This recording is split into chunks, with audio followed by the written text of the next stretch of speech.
on, you can put it to the side. You know, I mean, you shouldn't. Yeah, I mean, there's some people that know, you know, like Johnny Stewart, you know, he knows everything about me, man. I mean, I don't know, I just don't open up to a lot of people, man. Yeah.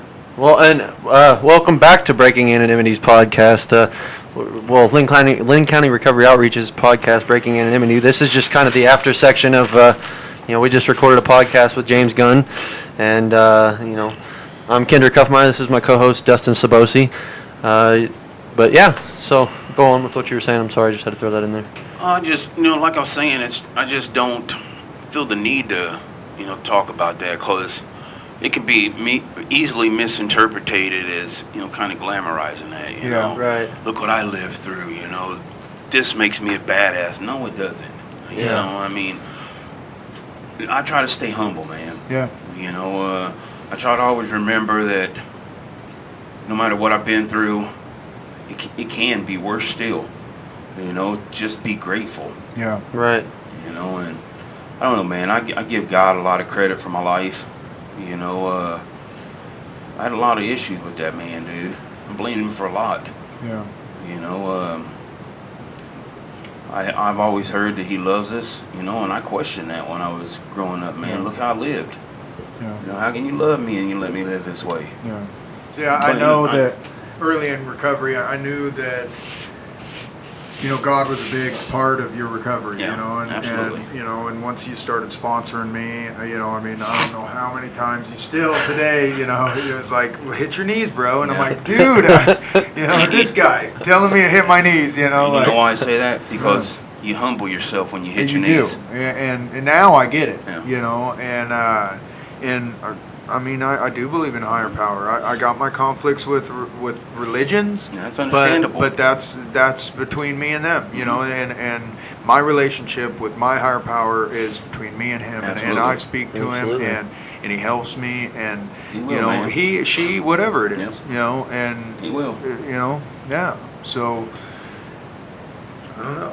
I tell people that a lot, man. I don't know, just I find peace knowing that. Yeah. Right. I also find peace that I'm a control freak, man. Yeah. That's one of my character defects, and one thing to help me get over that was knowing that if I just stay out of any situation, it's going to turn out the exact same way as if I had my hands in it. Yeah. So just leave it alone. Yeah. Right. Let God work that stuff out, man. Well, and I think the more important part here is, regardless of whether or not you believe in, God or whatever, just find something that's bigger than yourself, really. Yeah. And that's kind of where we ended up, believing in ourselves. Yeah. No kidding. That got us. No kidding. Shit. A lot of people around the rooms, the tables, they believe in a group. Yeah. Yeah. And I get it, man. I the same way I was, like I just said and told you guys, God loves us. How could he let me live like that? Yeah. But once you realize how the man works, then you understand, it's not of his doing. Right. But, I don't believe in religion, man. Religion will get you sent straight to hell. Yeah. I believe my higher power is God, and I believe that he does love me. I just have to humble myself and ask for his help. Yeah. Well, have you ever watched the movie Bruce Almighty? Mm-hmm. Oh yeah. So you could if you've ever seen that movie, then me personally, I'm not a God-fearing person. Yeah. I have a higher power. I call him God because I was raised of Christian faith. But if you've ever watched that movie and actually sat down and watched it, it's perfect. It's perfect to explain exactly what we're talking about right here. He in the beginning, he's like, smite me, almighty smiter, how Jim Carrey is, but he does such a good job at it. But at the same time, it's just like he goes in and he sits down with what's that guy's name? Morgan Freeman. Morgan Freeman, yeah. Morgan He goes down and Freeman, sits with Morgan Freeman, and Morgan Freeman's like, well, it's not my will. He's like, it's I don't intervene with free will. Yeah. I don't intervene with your life because I can't make you love me. Mm-hmm. Absolutely. And then later on in the movie, he kind of talks. He's what's her name? What's the lady there? She's real good looking. I don't remember what her name is though. But his girlfriend, Jennifer Aniston. Okay. Jennifer Aniston. She leaves him because of some stuff, and he's, how do I make somebody love me without, controlling their free will, and that's perfect. I mean, that explains it perfectly. I think that our higher power, whether you call him God, whether you call him Buddha, whether you call him Allah, whatever you call him, I mean, he loves you, but they love you, but you can't. He doesn't force you to love him.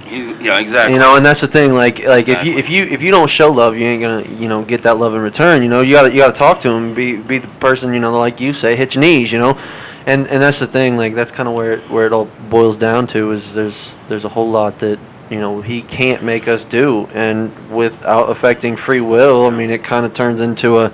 Well, are you going to follow his word? There's a point in that movie where he's like, just send me a sign. Just send me a sign. And a truck pulls out in front of him with a bunch of signs like, wrong way, don't, or, dead ends, stop, But here's the thing. Guy's got a sense of humor, man. Oh, yeah. It's like that. Oh, yeah.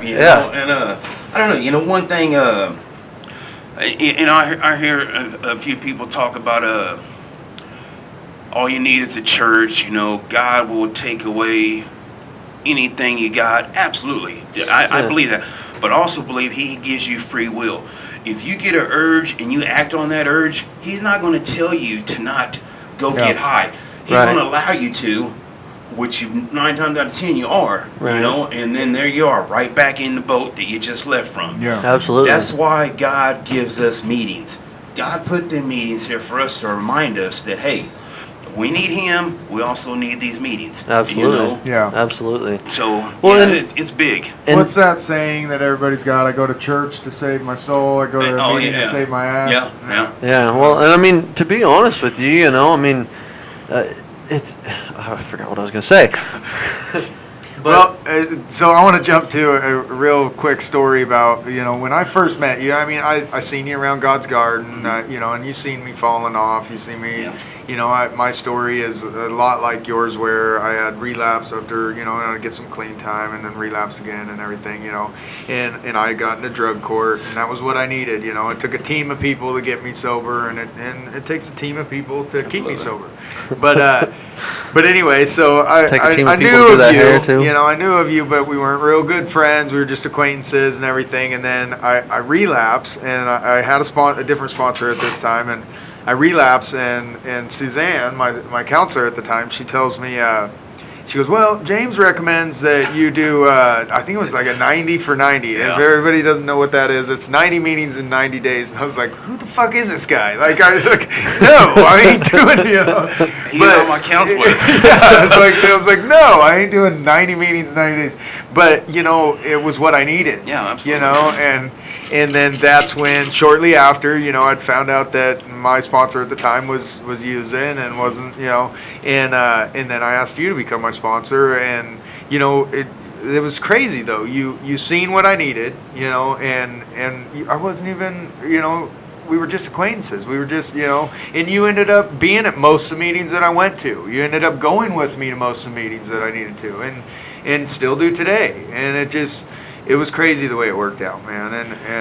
And now you're one of my... Is it odd or is it God? Yeah. Hey, well, you know something, and but I hated you. I was like, no, man, who the fuck is this guy? If you like your sponsor all the time, he's not doing something right. Right. Well, hey, you know something. In all honesty, like I said in the last podcast, I'd like to thank you because of the fact that if it hadn't been for you, my sponsor wouldn't have a sponsor, and then I wouldn't have a sponsor, and they say shit rolls downhill. Yeah, it does. But you know something though, James, I got to talk to you about this. What's that, man? My sponsor still uses 9 pounds of hair gel every time he goes to the bathroom to use his hair.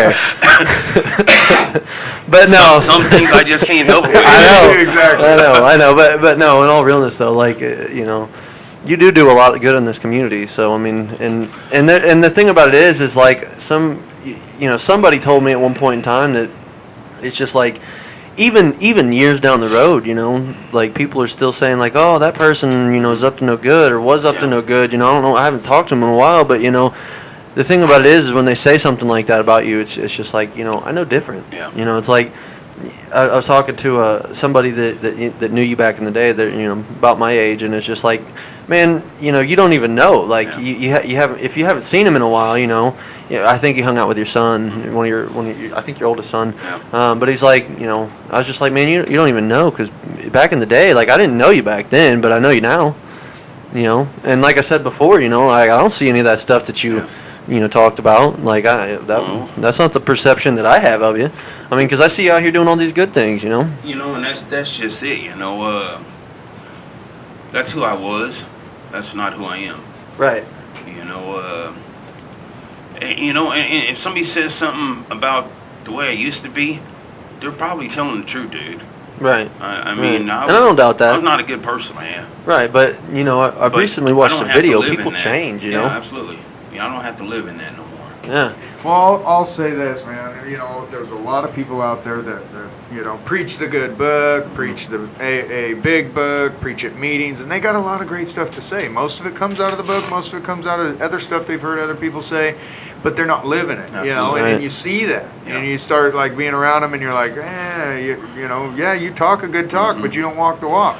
But dude, you walk the walk, and I mean, by the book, man. And there's so many things that you've taught me that, like, that is a relapse too. Even though it's not with drugs and alcohol, it's still a relapse, man. And you've talked me out of stuff like, hey, I know you want to go do this, and just because you ain't using drugs and alcohol, it seems like it's fine, but it's not. And it's gonna just revert you back to that mentality, and everything you've worked hard for is gonna be out the window. And you're right, I mean, addiction is not just abstaining, it's not just using drugs and alcohol. I mean, everybody can be addicted to their phones, cell phones, their Facebook. They can be addicted to whatever, and trying to keep it at that healthy amount it's tough, especially as an addict. I'm an addict through and through, and I think everybody balance here. Balance is tough, man. Balance is. It's very tough, It's like, I don't know, for me, I have to have a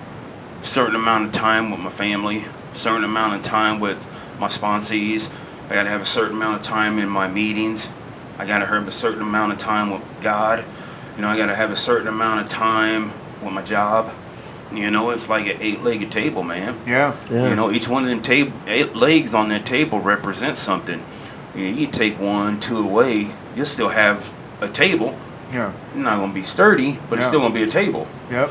And dude, I struggle with that, man. Yeah. And one thing you mentioned about, anybody can talk a good game. Living it is the hard part. Yeah. And I don't even realize half the stuff I do, dude. I just get up, ask that God will be done, not mine. Like this podcast, I said, God, just allow me to say what it is you want me to say, and just let people get a message from it. Yeah, absolutely. I try to stay out of the way, man. Yeah. As much as possible. I don't always stay out of the way. I still mess up stuff, man. I'm gonna. Yeah. But one thing I do is I care hard, but yet I don't care even harder when I feel like I'm not getting from somebody what I'm putting into, Right. Yeah. So I'm kind of struggling right now with, man. Some things. I know I just reached a certain plateau with some things that I don't feel like I'm growing, man. Yeah. I don't know. I gotta do some soul searching and praying, and try something else.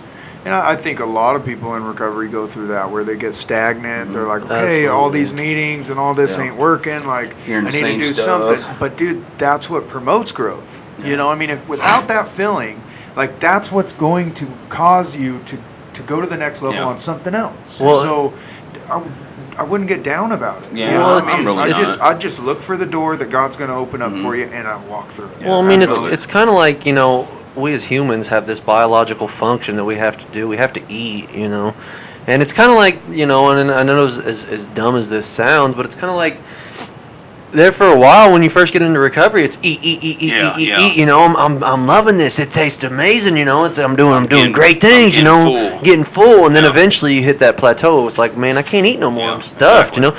And eventually, we get fat. Like that's you put down the spoon, you pick up the fork. But I'm just saying though, it's kind of like eating. Eventually, that complacency, that plateau that you hit, it causes you to burn off some of that food that you've eaten, or that recovery, or whatever you want to call it. It causes you to burn some of it off, and you become hungry. Yeah. You become hungry, and you have one of two ways to go. You can either take care of that hunger by doing drugs, or you could take care of that hunger by changing something up and living life in a different way. And I mean, sometimes that's hard. Yeah, you know, it is, sometimes man. it's You know, hard because I've been there. I feel as though I'm kind of there right now. You know, And getting then that I go complacent back to feeling. that, my loyalty. You know, Right. even though it might change something up, doesn't mean that I still don't care. Right. You know, I mean, Yeah. it's just I got to do what's best for me. Yeah. You know, and it's tough, dude. It's really tough, man. Because honestly, I've been real hungry lately, Yeah. and I'm just not getting what I need, man. Yeah. You So you know, gotta try new things, Yeah. you know. Well, I mean, absolutely. switch it up. And sometimes that hunger, it's hard to figure out what's causing you to be hungry because yeah, you know, that's I true. mean, That's true. you know, like is it the money that you're needing? You know, is it Like, the money's good at recovery? home. Well, I mean, you know? yeah, and I'm not saying Yeah. you. I'm just saying, like, I know for me here personally, it's been kind of one of those things of like, you know, I got to find a way to make more money because you know the job that I'm working now, like, yeah, it pays. Don't get me wrong, addicting, yeah. you know, but like I'm kind of at that point where it's like I'm gonna work my ass off to be able to do something that I want to do. Yeah. And make money doing it, you know, and eventually I'm hoping that the thing that I want to do is going to bring me some, you know, good profit. But that's why I'm hungry, you know, that's why I'm hungry. And but there's also, you know, are you hungry for recovery? Yeah. Are you hungry for, you know, love and affection? Are you hungry for, you know, what are you hungry for? And that's the hard part. That's the hard thing to answer. Definitely recovery. You know, I don't know, for some reason I'm not on fire like I used to be with it. Yeah. You know, and don't get me wrong. I have no intention of going back out. I have no desire, no urges, none of that. You know, but I don't know, man. You know, it's like before it was like recovery this, recovery that. You know, this meeting, that meeting, this meeting, and it's just I don't know. I don't know what's going. No, I need to start hitting more meetings. You know, maybe venture out, hit some different meetings. Absolutely. But I've been Yeah. hearing the same thing over and over and over, man, and it's just, Getting blocked. yeah, I'm not learning nothing. Yeah. Don't you You wish it know? was just as easy as that? Yeah. I mean, wish getting that it was. fire back, Yeah. you know, Yeah. it's like it went out. But Hold on a it second. is amazing how something will just happen and just relight that fire. Absolutely. You Yeah. know, it's awesome. Yeah. You know. And sometimes it comes in the form of a person. I'll tell you know? what Sometimes you go to a relit my, meeting. my fire for AA and recovery. It was when we go down to that what was it, facilitator training, for NAMI, National Alliance on Mental Illness.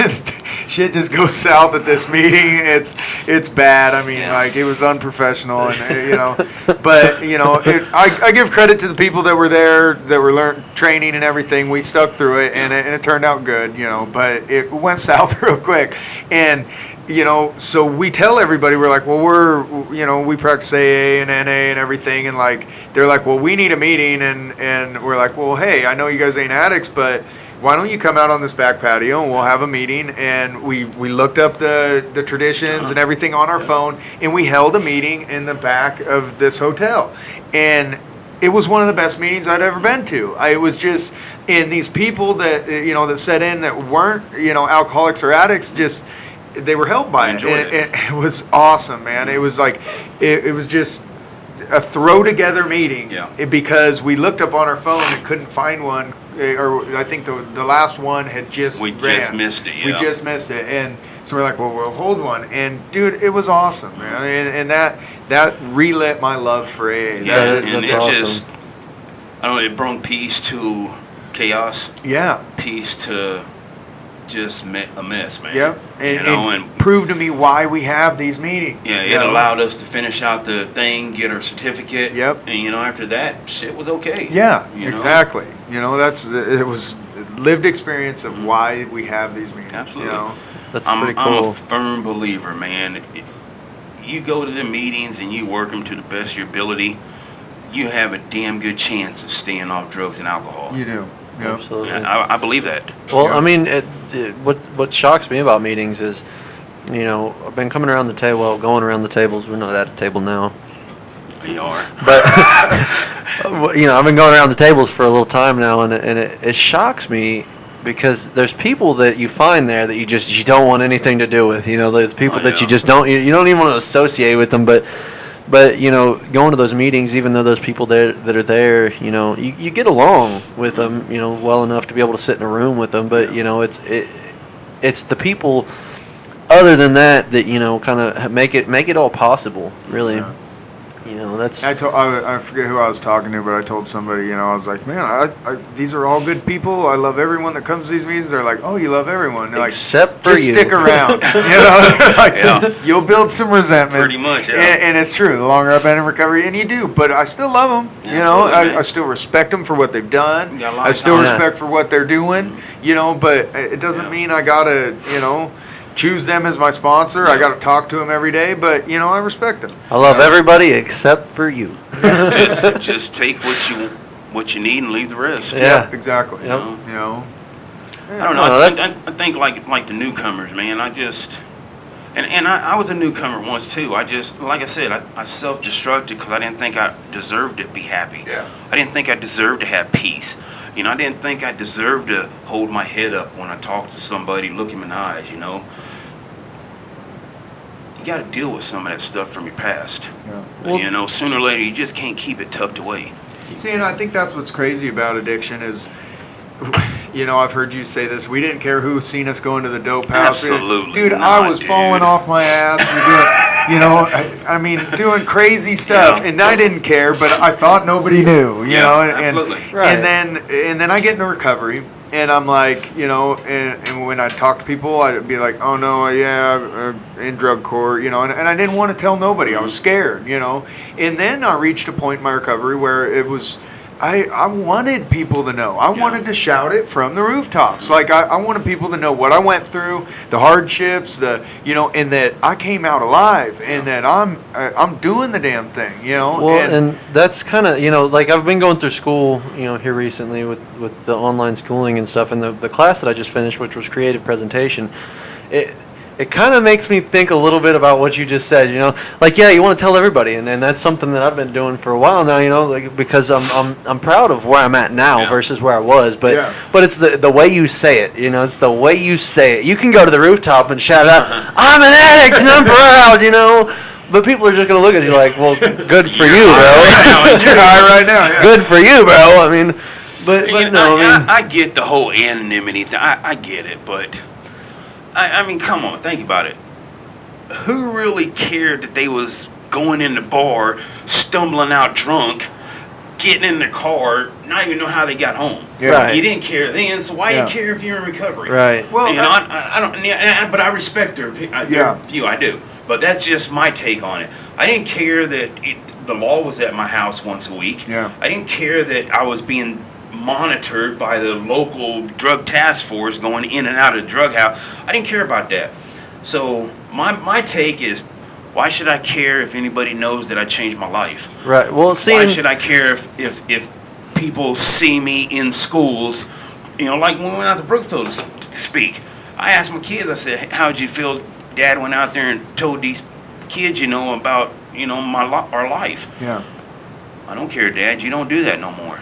That's cool. And that was my drive right there. Right. And it was like, they forgave me. I mean, that's just it. It's easy to say, I'm going to change my life and not do nothing, and then be pissed because nobody believes that you're changed when you ain't done nothing. Well, right, and there's a couple ways to look at that. I don't mean to interrupt you, but there's a couple ways to look at that. People that are starting off fresh in recovery and they're brand new walking through the door. Them going out and being like, I'm a changed person. I'm a recovering addict. Well, then people, you're gonna sometimes catch a little bit of lashback. And people are gonna put you down, and that's not good. That's not good for your recovery. But then again, that trial and tribulation type thing that you get there, it could help you or hinder you. You could almost look at it as somebody that's fresh in recovery and not wanting to let people know they're in recovery, as that's a reservation. Like you said earlier in your story, that you didn't want your friends thinking you were goody-goody or wanting to think that you were better. I talked to a buddy of mine, and he's still in active addiction. He moved over to Minnesota, and he was a good friend of mine, man. We did a lot of drugs together. We did, we took apart a lot of shit in my house together, and I'm sitting there Yeah, talking my to him, and DVD I'm player like, still hey don't man, and he's telling me all this stuff that's going wrong in his life and everything, and yeah, I went to school, but I can't find a job because of this. And I'm like, well, hey man, let me know, are you still using? He goes, yeah, I've been around the tables and stuff, but I ain't giving it up, man. It's just not me.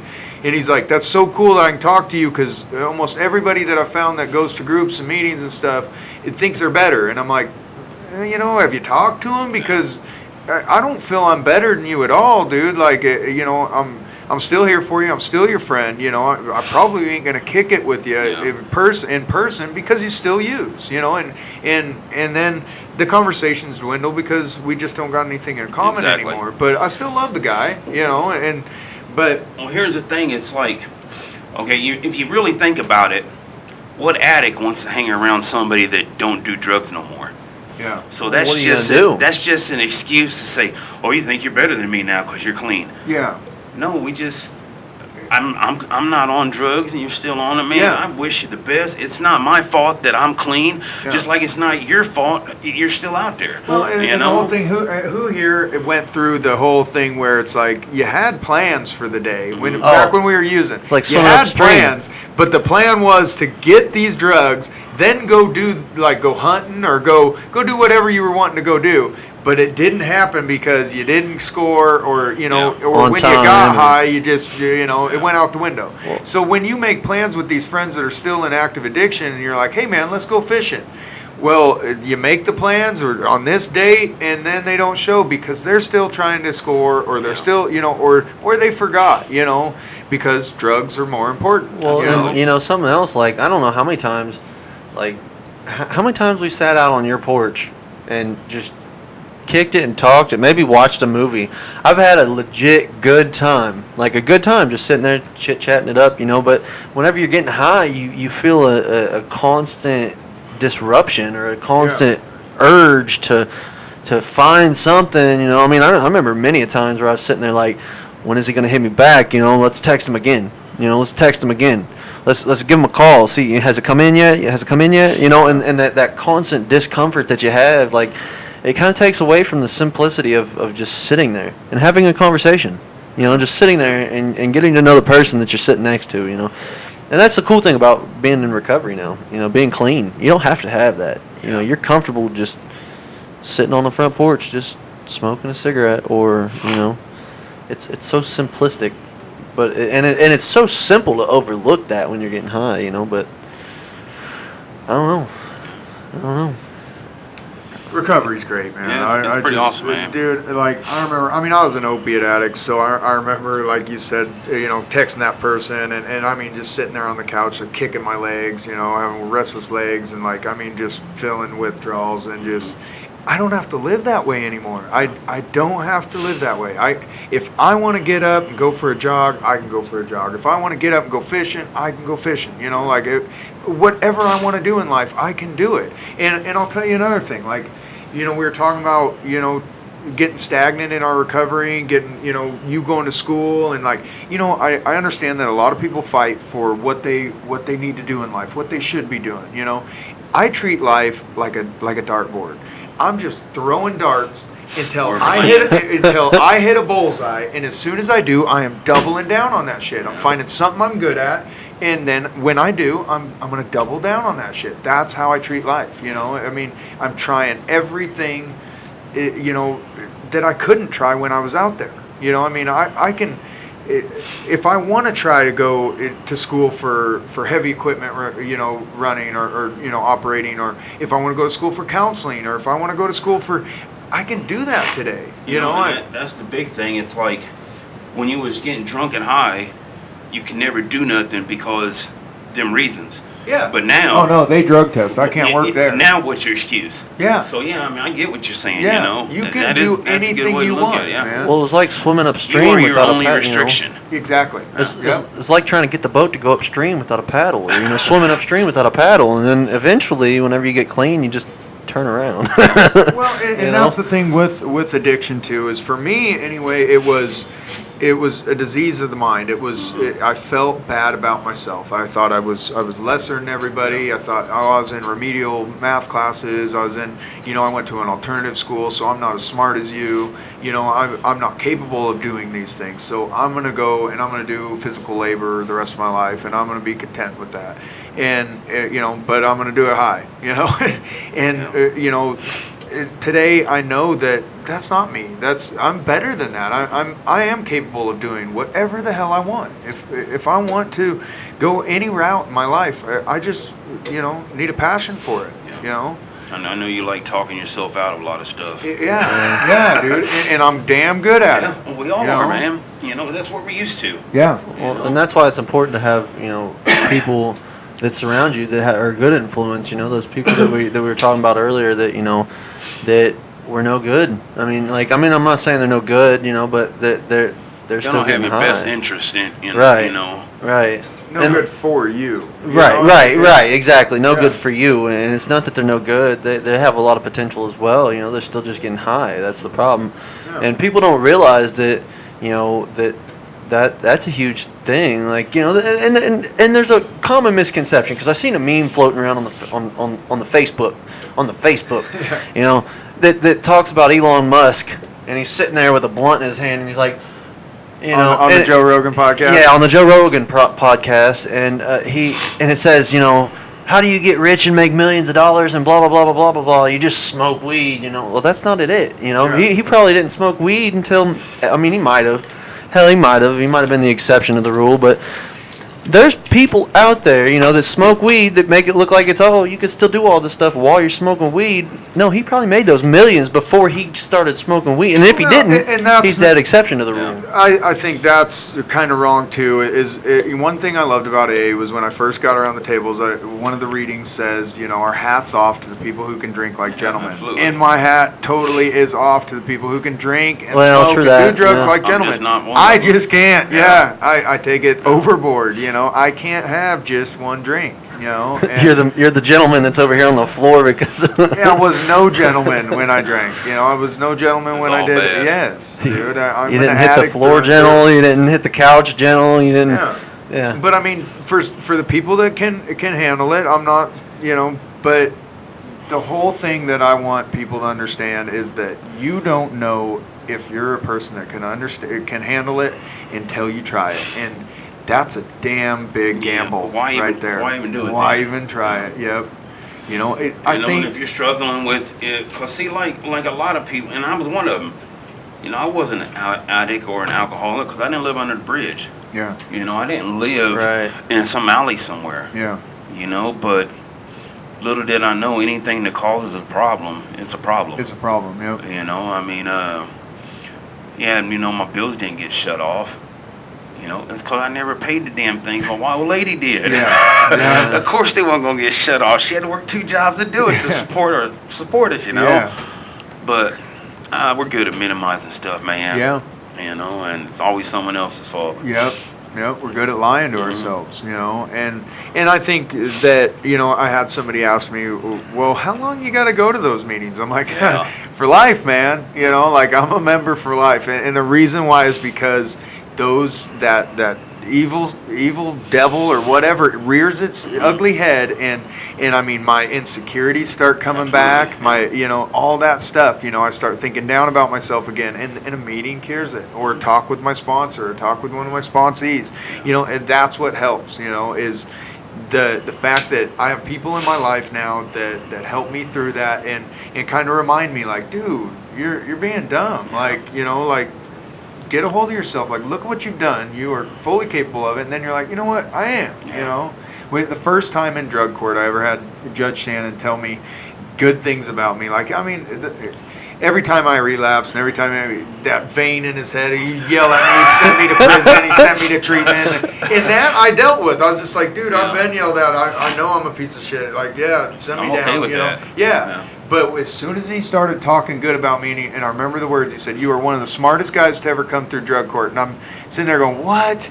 This guy thinks I'm smart? I didn't, dude. I was just like, you really believe that? And then I wrote him a big letter, because we do those writing assignments, and he told me, like, I've read this 3 times. This is one I'm gonna keep, and I'm like, this guy's gonna keep something I wrote, and like. It changed my outlook. I started going, okay, if this guy thinks that about me, then maybe I should rethink who I really am. And so I started doing that. Well, it's crazy, like in psychology, which if you've ever taken a psychology class, you know what I'm talking about, but they talk about positive and negative reinforcement and positive and negative punishment. Well, the way that works is, so like if I start yelling at you, that's a positive punishment because I'm adding something but punishing you at the same time. Yeah. Positive and negative reinforcement's like, okay, well, how Judge Shannon says in drug court, like, oh, you did this? Well, okay, I'm going to take away, 5 hours of community service. That's a negative reinforcement. But a positive reinforcement would be like adding that congratulations, like, hey, that's a good thing, and it's actually been statistically and scientifically proven that positive and negative reinforcement works better than positive and negative punishment because of the fact that, you kind of get that thought of like it sticks with you. We as humans are weird. We're weird because there's stuff that, and I'm sure that you guys can relate, there's stuff that I did, whenever I was out there getting high and running around and doing dumb shit that has stuck with me, that kind of like you said, I didn't think that I was righteous enough to be able to do something like we're doing now. Like sitting here with this podcast, this is amazing. I'm so proud, to be able to say that I'm a part of the Linn County Recovery Outreach podcast. That is awesome. But I didn't think that, back in the day, I didn't think I was good enough to do something like this because of the fact that those things that I had done stuck with me. That was a positive punishment. It was that jail that we talked about. You get stuck in that prison in here. And so by adding that positive reinforcement, it gives you something that's, maybe not physical. You can't hold it, but it gives you something to keep. It gives you something to remember, and kind of you work off that. You remember like, oh, I remember Judge Shannon said that I was one of the smartest people that had ever come through drug court. Well, if he thinks that, maybe I'm not seeing something. Maybe somebody on the outside sees something that I don't see, and so with that I'm gonna try and work with it. And that's the crazy part about being a human. In general, whether or not you're a recovering addict or not, that's the crazy part about being a human is the psyche is weird. The psyche is weird, but so you went through drug court, right? Yeah. You went through drug court. Success. Did you? Success. Awesome. But did you ever get to the point where in drug court where you were getting in trouble? It took me 16 months to complete a 13-month program. So you got in trouble a couple times? Once. When I first got in there, I was in there 5.5 months, somewhere around there, and then I relapsed. Right. When I came back out, I started out at phase 1, and then I think I did 3 weeks in phase 2, and then he bumped me back up to phase 3. Okay. No, my sponsor said, you want to know how to make it through drug court? Anytime somebody gets a sanction or in trouble, do the opposite of what they're doing. Yeah. Okay, so you mean to tell me you're in trouble for missing a meeting? Then I better not miss no meetings. Yeah. Right. You're in trouble for not seeing Bill? Maybe I ought to go see Bill every time I'm supposed to. Yeah. But I tell you one thing about drug court. That last month before I was supposed to graduate was the worst the whole time I was in drug court, because I believe that I have to reward myself when I do good. Yeah. I thought about going back out, man. I really did. Yeah, celebrate. Yeah, absolutely. So that month was a nightmare. Yeah. Well, one thing that saved me, they dropped on me more that last month than they did the whole 15 months that I was in there before. Wow. Were you honest with them whenever that happened? Well, like whenever you kind of had these thoughts about it and whatnot, like were you honest with them about it? Did you kind of let them know? I think I mentioned Suzanne, but yeah, I mean, like I say, that would have been my first year, being in recovery. I didn't trust a lot of people, man. Right. I'm the type of person that stays up here a lot. Absolutely. Yeah. I came out of my shell quite a bit, but. And I told Suzanne some things, I think I might have told her, that I thought about rewarding myself. I think I told my sponsor, and he told me to hit my knees and pray about it. Yeah. And, after about 2 weeks of praying, I think I finally got my answer, because, You know, I was done with that lifestyle. Yeah. Right. Well, Well, and I understand the rewarding, you know, like, I mean, now you do the shoe thing. I know. Yeah, you yeah, know, yeah. So Yeah. explain that a little bit. All right, well, you know, like I just said, you know, I'm a firm believer in rewarding myself, you know, no matter what I do, you know. Before was rewarding myself with drugs. I screwed up at home, I got high.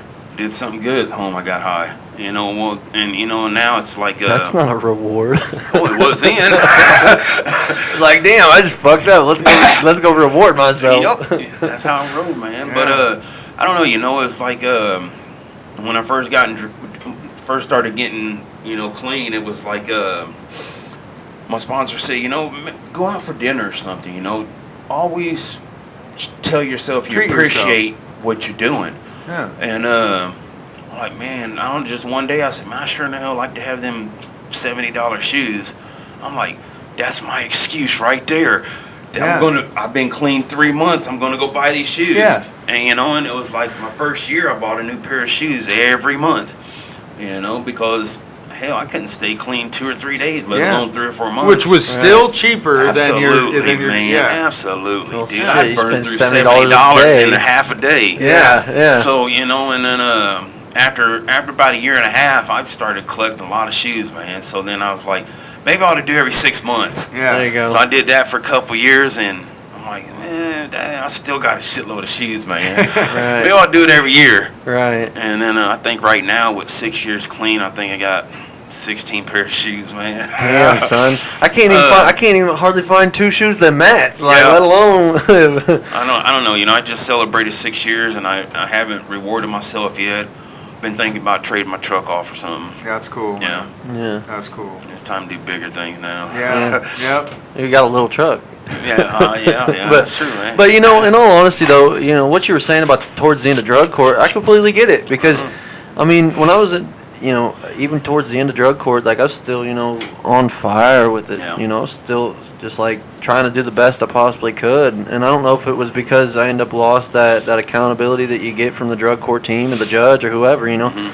But it was kind of one of those things where as soon as I graduated drug court, I just kind of fell off. You know, I didn't fall all the way off, but, you know, I fell off a little bit because I don't know if it was the positive reinforcement. I don't know if it was the accountability. I don't know if it was the fact that I only got to see the drug, you know, the POs once a month, you know, like it was just kind of one of those things where it almost seemed as though it got harder to do the next right thing. And so that's why it's like in drug court, you know, everything was all good. Everything was you know, Yeah. but now it's just kind of like I'm learning again to do that.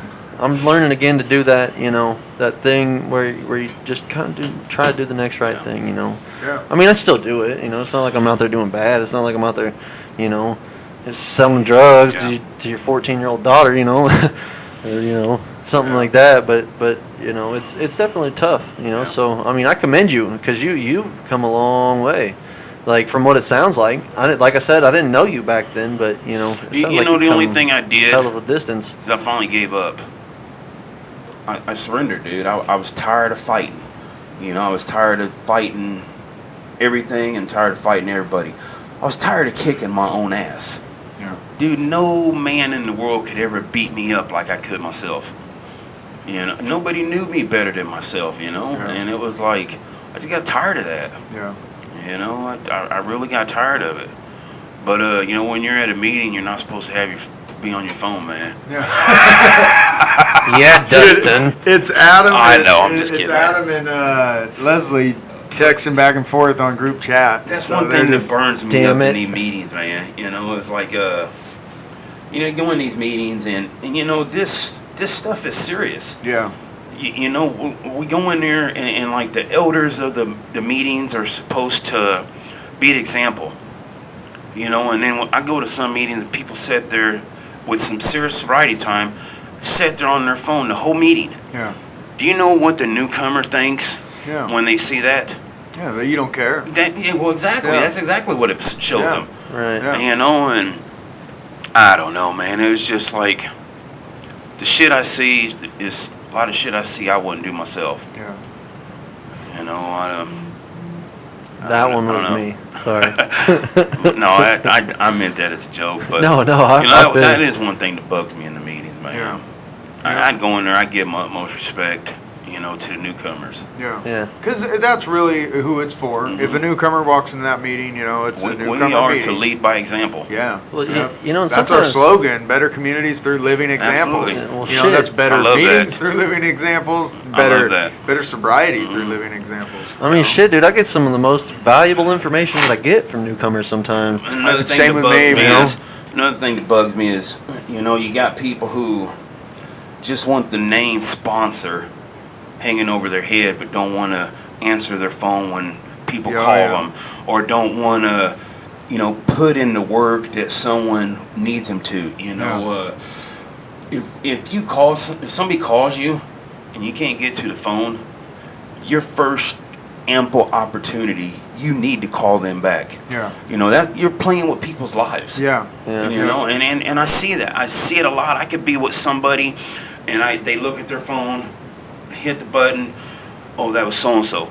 Well, that's so and so from the meeting. I mean, I'm not important. I got some sobriety time. You need to tell me to hold on to answer your phone to answer that person's phone call. And I see that pisses me off, man.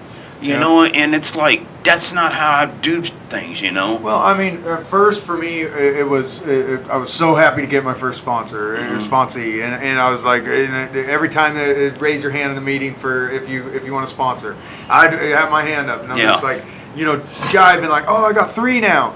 But then after a while, I start realizing that, like, okay, I need to make myself available for this person, and I need to invest time. And I tell every sponsee, I know I told you this at the very beginning, I will put forth, I'll match your efforts. I will match your efforts. And this guy had me going to every fucking meeting. and I'm just like, oh, man, I shouldn't have said that. But I did it, and I had to do it. Well, you stood on your word.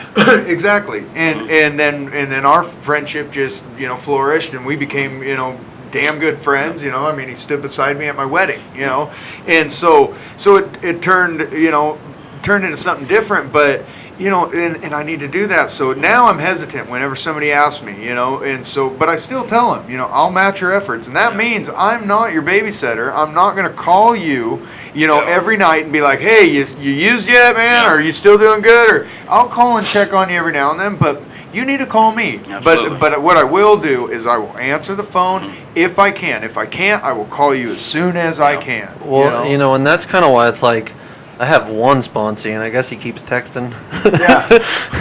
But I honestly, there for a little while, I was kind of like you. I'd raise my hand. Is anybody here willing to sponsor? Yeah, me. But I quit doing that because of the fact that, I realized, kind of like you said, you're playing with somebody's life. And I had a couple sponsees, and one of them actually passed away not too long ago, And the thing about it is I feel bad about it because of the fact that he was kind of one of those people that, I really didn't know if I wanted to be a sponsor to him, and he tried hitting me up here and there, and I kind of did that whole thing where, it was like, I'm not going to answer, I'm here with so-and-so, I'm not going to answer, just text me. Well, and I look back at it and I'm kind of like, well, damn, maybe I could have saved his life. Turns out he was in prison. I didn't know that, because I quit talking to him, he quit calling me, quit texting me and this, that, and the other thing. And, I feel bad about that. I really do. And that's kind of why it's like I look at it a little bit differently now. The one sponsee that I do have, that's, I know that this is bad to say, but that's enough for me because of the fact that, that's all I can handle right now. You're honest, though, man. Yeah. And like you said, okay, he's become a hell of a good friend to me, Yeah. Most people you sponsor, if you sponsor them right, they become your good friends. Yeah. Well, I mean, hell, you're my pappy, and you're a good friend of mine. You're a good friend of mine. We don't talk on the phone very often, but when we see each other, it's always like, hey man, absolutely, man. Yeah. So I mean, in a small way, that's kind of like an extra little bonus there, you know. Absolutely, man. Yeah, sponsorship's crazy. I mean, it is, man. But it is something to be serious about. Yeah, absolutely. It's not something to be taken lightly, and if And I don't think somebody should rate themselves by how many successful sponsees you got or how many, I mean, You know, just throwing it out there, all mine are success. No, you know, but and they're not. You know, I mean, that's to each their own. Yeah. Like, but you know, I did my part, and I can't be mad at myself that they went back out there. I can't look and be like, man, I did something wrong, or I didn't. You know, all I can do is be there for them. You know, help them through their steps. You know, and talk with them. You know, other than that, man, it's on them. Yeah, you know, absolutely, man. but There's been a couple times that you and I have gotten into some heated words on the phone. Yeah, dude. And I was talking to the kids in Chillicothe about this. Okay, I had them go around the room and say what they thought a friend was. You know, and then I'm sitting there listening, you know, and I'm like, you know, the consensus was in the room that it was someone who listens to you. And that's true. You know, a true friend is someone just that's there for you and that listens to you. But what I've noticed in recovery, one, that I got real friends today, but two, that they are willing to tell me when my shit's off and yell at me when I'm not doing something right, and they're willing to do that. The people that I used with weren't. They were just they didn't want to upset me because then I wouldn't get them drugs, or you know, I mean, a true friend will tell you your bullshit. It will tell you your, you know. They'll call you out on it. They'll call you out. You know, and the thing about it is the true friends will call you out on your bullshit and let you know, like, yo, I see the bullshit that you're steaming up over there. Yeah. But in all, like, it kind of makes you a little bit closer. You know, truthfully, like it kind of lets you know, that's like, because they really care about you. Yeah, you know? absolutely. Yeah. So I mean, and I care for every addict out there. You know, even the ones still using. I mean, honestly, you gotta care for them and pray for them. Really, absolutely. And you know, and I don't think they're bad people. I don't think that, you know, just because some of the stuff they've done. I mean, some of it is to blame because of the drug. You know, I wish people understood that. You know, but some of it's just their own thing. You know, but they're not bad people. You know, they're not bad people trying to be good. They're sick people trying to be well. I'll throw this out there. Some addicts are bad people. You know, I mean, there's always bad people. Some plain people are bad people. Some plain people are bad people, but but there's a lot of people that are addicts that are actually really good-hearted people, and you just don't see it because there's that fog, that glass, you know, whatever you want to call it, that's running over. I don't know. The older I get, the more I realize that it's open for interpretation. I mean, yes, we've got some people like, you know, Jeffrey Dahmer, and we've got some of those that, you know, but I try to remember that even the villain is a hero in his own story. You know, and everybody's got a reason for what they're doing. You know, we talked to those kids this last Friday, and they were talking about, you know, their friends. Oh, but when your friend does you dirty, and I'm just like, okay, let's talk about some of these doing you dirty things. You know, and most of it's like, oh, they took my girlfriend, or they did this, you know, or they ratted on me, or they, you know, and I'm like, well, first off, let's recognize that if you weren't doing drugs, you wouldn't have been worried about being ratted on. You would have been ratted on in the first place. And two, you know, maybe that person had a connection more with your girlfriend, or maybe, you know, maybe they didn't mean to take her from you. Yeah. You know, it wasn't that, and it, you know, I mean, it sucks, but you know, you got to remember the villain. Life. Yeah, it's life. You know, they're just living their life. They're the hero in their own story. You know, you're just seeing it from a different angle. You know, sorry you're on that angle. You know, but you know, one of the greatest feelings is seeing somebody and I hate probation and parole, I hate the cops, and then they change their life and be like, man, them people actually did care about me. They wanted the best for me. They gave me every resource to make myself better, and I took advantage of it. Yeah. Well, and I think honestly, truthfully, that's everybody in this room right now. Yeah, absolutely. You know, like, I mean, hell, how many times you heard me say, man, fucking POs. We all did. Yeah, we all did. And you know, I mean, hated them all. And then I've watched you walk up to the prosecuting attorney that sent you to prison and thank him. And he was like, he stands back and like guards himself, and he's like, "Are you serious, man?" And you're like, "Yeah, dude, I really am." And I was dead serious, man. You know, it blew his mind. Yeah, man. You know, I bet he's never heard that before. Yeah.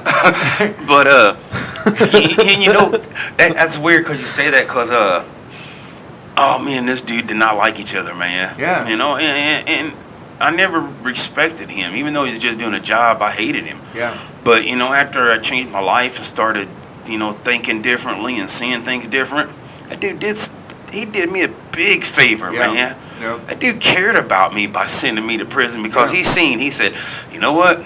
I gave him every chance. Yeah. His ass went to 3 treatments in 7 months. He went to 120, got out at 120, went to the halfway house. Out of there, he come back. After he come back, he still messed up.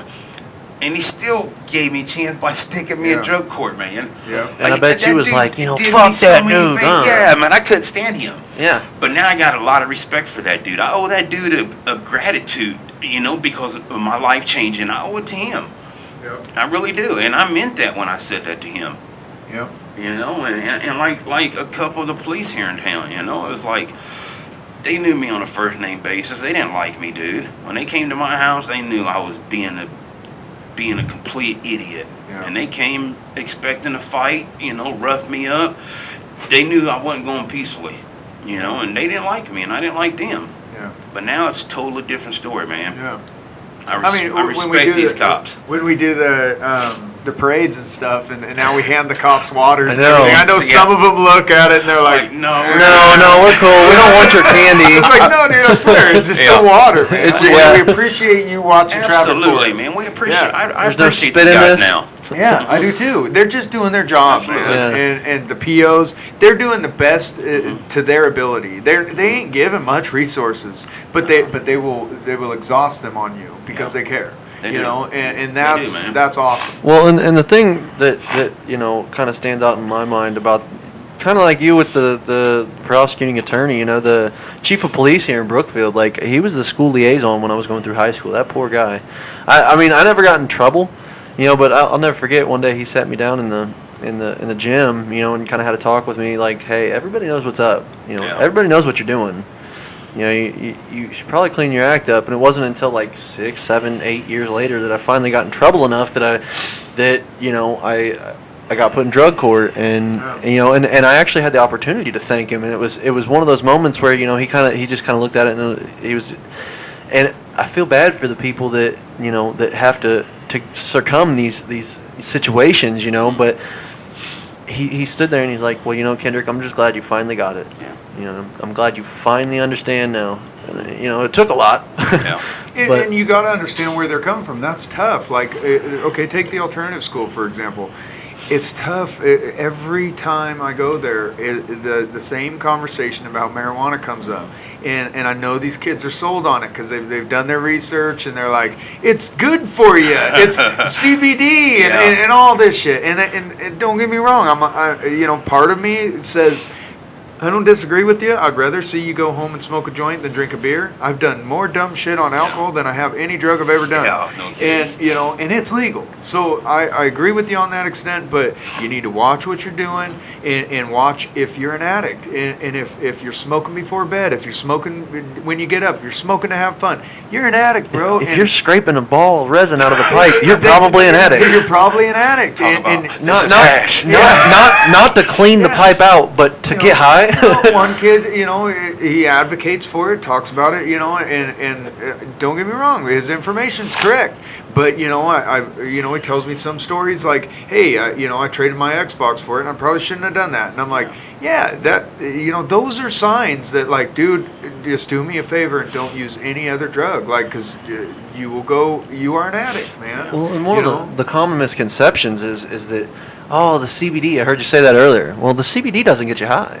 The THC is what gets you high. It's the CBD, the cannabinol in it is not get you high. Like they sell that down at the local corner store. I seen it there before we came over here to do the podcast. It's legal in almost all states. Stuff to get some Red Bull. And it don't get you high. And it doesn't, and it actually does work wonders. It really does. It's way better than ibuprofen. I mean, it's an anti-inflammatory. I mean, it helps. It really helps. Yeah. I mean, hell, I take CBD sometimes, but it doesn't get me high. It doesn't alter my state of mind in any way, shape, or form, and it actually helps with some of the everyday pains you got. Yeah, I had one kid tell me that he does it because he likes the taste of it. And I'm like, dude, that's a tough one, dude. Yeah, that is a tough one. Yeah.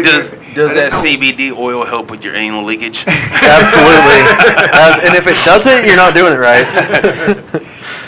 Do you suppository there? Of course. All right, I'm gonna say, boys, 4:30 comes early. Yeah. And one thing about being an addict in recovery is that I'm a responsible citizen. I hear you. Brookfield Well, now. we're coming up on the hour, dude. So, Wow. That went quick. again, Well, thanks for coming, man. Yeah, And, I yeah. enjoyed it. Thanks for Yes. coming out, James. We appreciate awesome. it. And To anybody out there, man, I just keep up the fight, man. Yeah. You know, be of help to someone else. You know, one quick thing is, when I'm doing for somebody else, I feel good about myself. Yeah. absolutely. When I'm doing something for myself, I question that motive now. Yeah. Yep. You know. Yep. So- Yep. Well, and you know, the fight thing that you just said, keep the fight. If you're still using, give the fight up. You won't win, you know. Yeah, But you're not going to win. yeah, Try a meeting. You Yeah. know, really try a meeting. Give it a shot. You talk with somebody that's been through it. Listen to them. Yeah. And I mean, we've all been there. Absolutely, You know, yeah. and give it a shot. And- It's worth it. and like James said, question the motive of everything you do. You know, if you're making your girlfriend chicken noodle soup, question why you're doing it. Yeah. Suzanne will understand that one. Dude, her and I had a huge conversation about why I was making my girlfriend chicken soup that night.